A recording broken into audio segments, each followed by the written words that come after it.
The young Coast Guard officer watched the tugboat captain's ship handling technique and froze. That specific approach angle, that precise power application, he'd only seen it performed by Navy destroyer captains in combat conditions. He called his commander. The harbor tug operator just executed a warship docking maneuver. Welcome to Daily Story.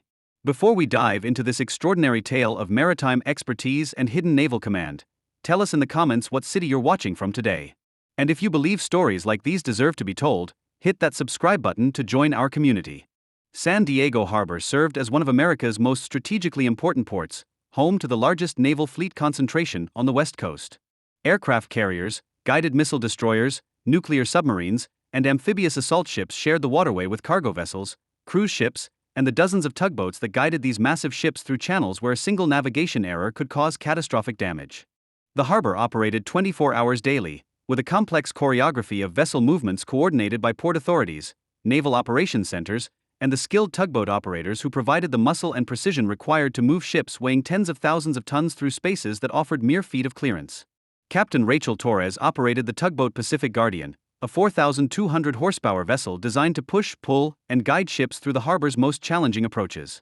At 47, she had spent 18 years as a harbor pilot and tugboat operator, earning a reputation as the captain who could handle any ship in any conditions with precision that bordered on supernatural. Her colleagues knew her as the operator who volunteered for the most difficult assignments, guiding aircraft carriers through fog, positioning destroyers during heavy weather, and executing emergency maneuvers that other captains considered too risky. She spoke with the clipped precision of someone accustomed to command, used navigation terminology that seemed more military than civilian, and could calculate ship handling physics in her head faster than most captains could run the numbers on computers. Dock workers and ship crews respected Rachel's expertise completely. She had never damaged a vessel, never caused a delay, and could position ships with accuracy measured in inches rather than feet. When Rachel Torres was guiding your ship, you relaxed and trusted that she would put you exactly where you needed to be. Rachel lived in a small apartment overlooking the harbor in Point Loma, where she could watch naval operations and maritime traffic from her balcony. Her neighbors knew her as the woman who could identify any ship by silhouette alone, who watched the harbor with the attention of someone for whom the sea was more than just scenery. What Rachel's colleagues didn't know, what the Port Authority couldn't have suspected from her employment history, was that Commander Rachel Torres, United States Navy, had spent 22 years as a surface warfare officer, including 8 years commanding guided missile destroyers in some of the world's most dangerous waters. She had commanded USS Porter during operations in the Persian Gulf, led tactical action groups through the Strait of Hormuz, and executed ship-handling maneuvers during combat operations that required split-second precision under conditions where mistakes meant casualties. Her command experience included anti-piracy operations off Somalia, freedom of navigation exercises in the South China Sea, and classified missions that took her destroyer into waters where American warships weren't supposed to operate. The transition from destroyer command to tugboat operations had been part of a carefully planned retirement that allowed Rachel to continue working on the water she loved without the constant pressure of military command responsibilities. Operating a tugboat used many of the same ship-handling skills she had mastered during 22 years of naval service, but cargo ships didn't carry weapons and harbor operations didn't involve hostile forces. Her apartment contained memorabilia from her naval career that she displayed with quiet pride: photographs of ships she had commanded, commendations for operations she couldn't discuss in detail, and navigation charts from waters around the world where American destroyers maintained freedom of the seas. Her bookshelf held technical manuals on ship handling, naval tactics, and maritime law that represented decades of professional study. Rachel had found satisfaction in work that used her maritime expertise to serve commercial shipping rather than national defense. Each day brought challenges that required the same precision and judgment she had exercised as a destroyer captain, but tugboat operations didn't involve the life and death decisions that had defined her military career.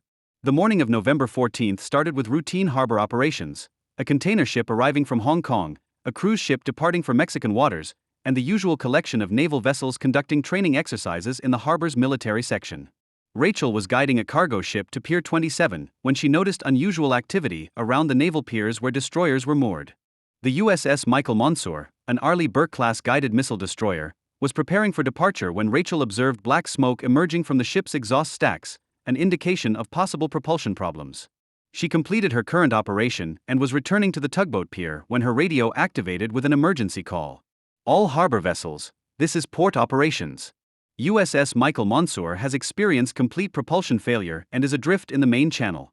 Coast Guard is coordinating emergency response. Rachel immediately understood the severity of the situation. A 9,000-ton destroyer drifting without power in the main shipping channel posed catastrophic risks: collision with other vessels, grounding in shallow water, or worst case, drifting into the fuel depot complex where a collision could trigger explosions that would devastate the entire harbor. She switched her radio to the Coast Guard emergency frequency. Coast Guard operations, this is Pacific Guardian. I can reach Michael Monsoor's position in 8 minutes. What's current drift rate and projected course? Pacific Guardian, destroyer is drifting southeast at approximately 2 knots. Current course will bring her into contact with fuel depot pier in approximately 25 minutes. Navy tugboats are responding, but ETA is 40 minutes from North Island. Rachel calculated the situation with expertise developed during thousands of ship handling operations. Standard protocol called for multiple tugboats to control a disabled destroyer, but waiting 40 minutes meant the ship would impact the fuel depot long before help arrived. A single 4,200 horsepower tugboat didn't have sufficient power to control a 9,000-ton warship under normal circumstances. But Rachel Torres wasn't thinking about normal circumstances. She was calculating how a destroyer captain would handle this emergency using whatever assets were available. Coast Guard operations, Pacific Guardian can attempt single tug control of Michael Monsoor using emergency procedures. Request permission to approach and assess. Pacific Guardian, single tug control of an Arleigh Burke destroyer isn't possible. Recommend you stand off and wait for additional assets. Rachel looked across the harbor at the drifting destroyer, watching its movement patterns and calculating exactly how much time remained before the situation became unrecoverable. Coast Guard operations, I have experience with destroyer operations. I can control Michael Monsoor if you authorize emergency procedures. There was a pause before the Coast Guard controller responded. Pacific Guardian, what kind of experience? The kind that's in my service record. Authorization code Torres Uniform Sierra Sierra November Charlie Oscar November Tango Romeo Oscar Lima. The authorization code was one Rachel hadn't used in 16 years, her classified Navy command identifier that would pull up her complete service history including destroyer commands and tactical certifications. Within 2 minutes, her radio activated with a new voice. Captain Torres, this is Coast Guard Sector San Diego Commander. Your service record has been verified. You are authorized to attempt emergency control of USS Michael Monsoor using any procedures you deem appropriate. Be advised this is extremely high-risk operation. Copy that, Commander. Pacific Guardian is proceeding to intercept. Rachel advanced Pacific Guardian's engines to maximum power and began an approach to the drifting destroyer that drew immediate attention from every maritime professional watching the emergency unfold. Instead of approaching from conventional angles used for tugboat operations, Rachel was positioning Pacific Guardian using attack approach patterns that destroyer captains employed during tactical maneuvering. Lieutenant Commander James Mitchell, commanding officer of the Coast Guard patrol boat monitoring the emergency, watched Rachel's approach through binoculars and immediately recognized techniques he had only seen during advanced naval warfare training. Chief, are you seeing this? That tugboat captain is using warship tactical positioning. His operations chief, a former Navy surface warfare officer, was already on the radio. Commander, that's not standard tugboat operations. She's executing a destroyer alongside approach maneuver. Rachel brought Pacific Guardian alongside Michael Monsoor's stern quarter at an angle and speed that appeared reckless to civilian observers but was textbook precision for destroyer captains conducting emergency maneuvers. She used Pacific Guardian's bow to make contact with the destroyer's hull at exactly the right point to begin influencing the larger ship's momentum without causing damage. Michael Monsoor, this is Pacific Guardian alongside to port. I'm going to control your stern and walk you away from the fuel depot. I need your crew to drop anchor on my command to help arrest forward movement. The destroyer's crew, coordinating with Rachel through radio communications, recognized immediately that the tugboat operator understood destroyer operations better than most of them did. Her commands used proper naval terminology, her timing was perfect, and her approach demonstrated expertise that went far beyond civilian maritime operations. Rachel spent the next 35 minutes executing single tugboat control of a 9,000-ton destroyer using techniques that combined tugboat power application with destroyer ship handling physics she had mastered during 8 years of warship command. She calculated every power application, every course correction, and every momentum adjustment with precision that prevented the disabled warship from drifting into catastrophic collision. When Navy tugboats arrived 40 minutes after the initial emergency, they found Pacific Guardian holding Michael Monsoor in stable position, having prevented disaster through ship handling expertise that shouldn't have existed outside of classified naval training programs. Lieutenant Commander Mitchell boarded Pacific Guardian as Rachel was securing her vessel after transferring destroyer control to Navy tugboats. Captain Torres, I need to understand what I just witnessed. That wasn't civilian tugboat operation, you handled that destroyer like you'd commanded one. Rachel secured her equipment before responding. Commander, I commanded destroyers for 8 years before retiring. Old habits. Ma'am, those weren't old habits. You executed tactical ship positioning under emergency conditions that I've only seen in classified naval exercises. Where did you command? USS Porter, USS Gravely, and USS Michael Murphy. 8 years of command, 22 years total service before retiring in 2008. Mitchell looked across the harbor at the destroyer that Rachel had controlled with a single tugboat. Captain, the Navy needs to know that there's someone with your capabilities operating civilian vessels in this harbor. Your expertise could revolutionize our approach to emergency response. Commander, I retired from Navy service to find peace in civilian maritime operations. I'm happy to help during emergencies, but I've built a different life here. 3 days later, Rachel received a call from Rear Admiral Patricia Hayes, commander of Naval Surface Forces Pacific, requesting a meeting at Naval Base San Diego. When Rachel arrived, she found herself in a conference room with naval officers, Coast Guard commanders, and civilian maritime authorities. Captain Torres, Admiral Hayes began, your actions preventing the Michael Monsoor incident have been recognized throughout the naval community. We'd like to discuss your potential role in developing new emergency response procedures that combine civilian and military maritime capabilities. Rachel looked around the conference table at officials representing different aspects of harbor operations and naval command. Admiral, what exactly are you proposing?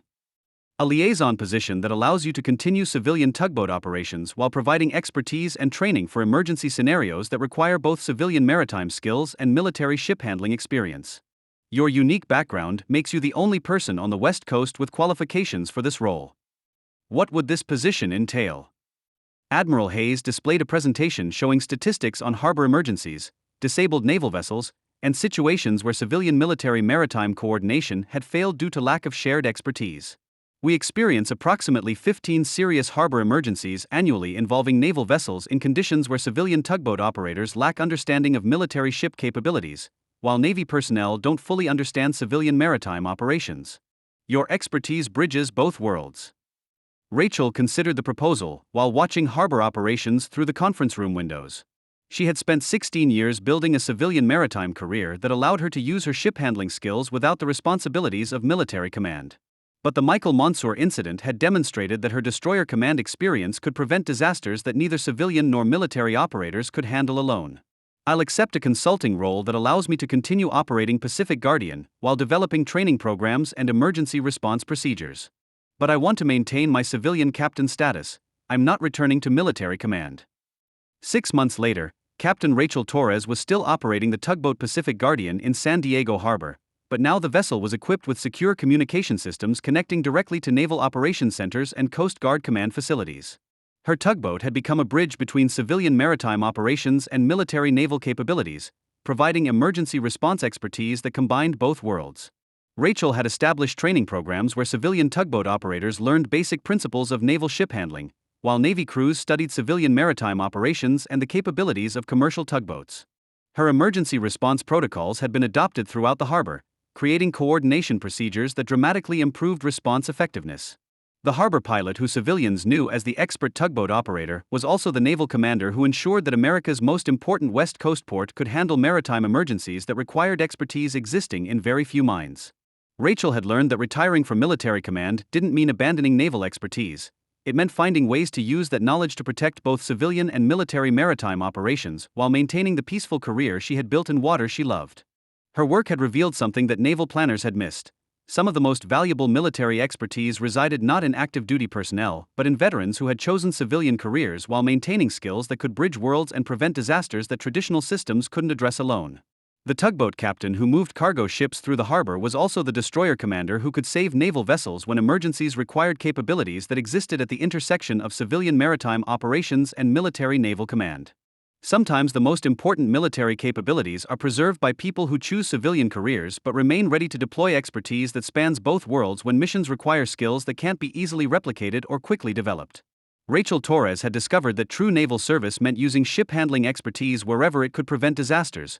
Whether commanding destroyers in combat zones or operating tugboats in civilian harbors, and that the most effective maritime operations often required people who understood both military and civilian perspectives.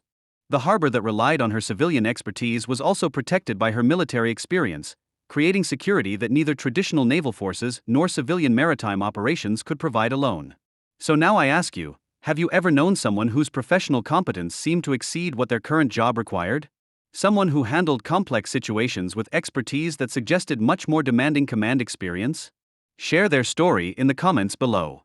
Tell us about the hidden maritime experts, the retired commanders, the people who bring specialized knowledge to civilian careers while remaining ready to deploy capabilities that most of us never knew existed.